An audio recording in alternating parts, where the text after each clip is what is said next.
Samantala, dapat maging patas ang Senado at walang pinipiling personalidad kahit ano pa ang katayuan o estado ng isang individual. Iyan ang iginit ng isang geopolitical analyst kasunod po ng isinasagawang investigasyon patungkol sa iligal na pag-aresto at pagsuko sa ICC kay dating Pangulong Rodrigo Duterte. Kaya hamon ito kay Senador Amy Marcos magpalabas ng show cause order o subpoena laban sa mga opisyal ng ehekutibo na ayaw sumipot sa pagdinig. Narito ang balita ni Virgil Parba. Hinamon ngayon ng isang geopolitical analyst si Senadora Amy Marcos na padalhan ng subpoena o show cause order o di kaya'y warrant of arrest ang mga executive official na ayaw dumalo o tumangging humarap sa kanyang ginagawang pagdinig sa Senado kaugnay sa iligal na pag-aresto kay dating Pangulong Rodrigo Roa Duterte. Ayon kay Professor Ana Malindugoy, dapat maging patas ang Senado at walang pinipiling personalidad kahit ano pa ang katayuan o estado ng isang tao. Bakit hindi mag-issue? 'Di ba? Kasi 'di ba sa House, kapag hindi nag-attend, nag-i-issue sila ng show cause order and then subpoena and then warrant of arrest or di kaya contempt, 'di ba?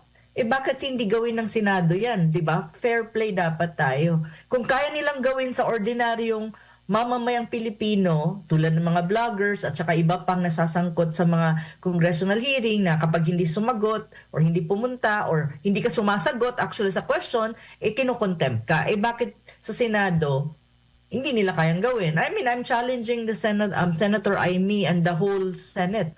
Why don't you issue also the same courtesy dun sa hindi sumisipot sa hearing nyo? Kasi Sinabi pa ni Uy na halatang takot ang mga opisyal na humarap muli sa Senado dahil sa naunang hearing ay nagkalat at naglaglagan ang mga ito.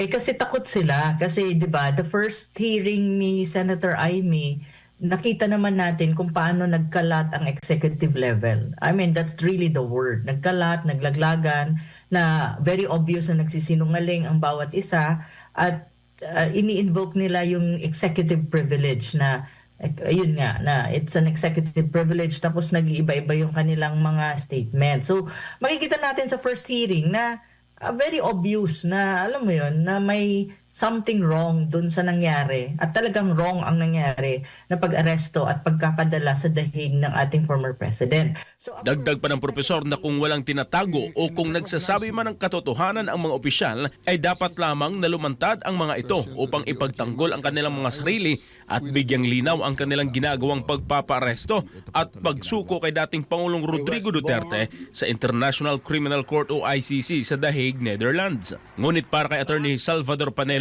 na dating Chief Presidential Legal Counsel na ang ginagawa ngayon ni Senador Amy ay pawang pakitang tao lamang. Dagdag pa ni Panelo na kailangan itong gawin ng senadora upang makita ng tao na kunwari kumakampi ito kay dating Pangulong Duterte at makakuha muli ng boto sa mga mamamayang Pilipino. Yung hearing na sa Senado, publicity mileage lang yan doon sa nagsulong yan, yung kapatid ng presidente.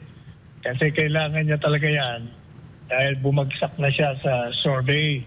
Kaya ginawa niya lahat ng paraan para makita na siya'y kumakampi kay Presidente Duterte sapagkat naging balat kayo nga yan, di ba? Naging naging ang kanyang mga galaw ay hindi mo malaman kung kanino ba talaga siya. Nasa kaliwa siya, nasa kanan, kung baga, namangka siya sa dalawang ilog. Kaya nagkaroon talaga siya ng problema. So, gumawa siya ng paraan upang ito ay magkaroon siya ng sabihin mong pwedeng magamit niya at sasabihin niya, hindi, kita niyo, nag-imbestiga pa ako diyan sa pag-aaresto niya. Kung matatandaan, una nang hinamon ni Panelo ang senadora na sampahan ng kaso ang kanyang kapatid na si Pangulong Bongbong Marcos at ang mga kasamahan nito kung talagang may paglabag itong ginawa kaugnay nga sa iligal na pagpapadakip kay dating Pangulong Duterte. Para sa Diyos at sa Pilipinas kong mahal, ito si Virgil Parba, SMNI News.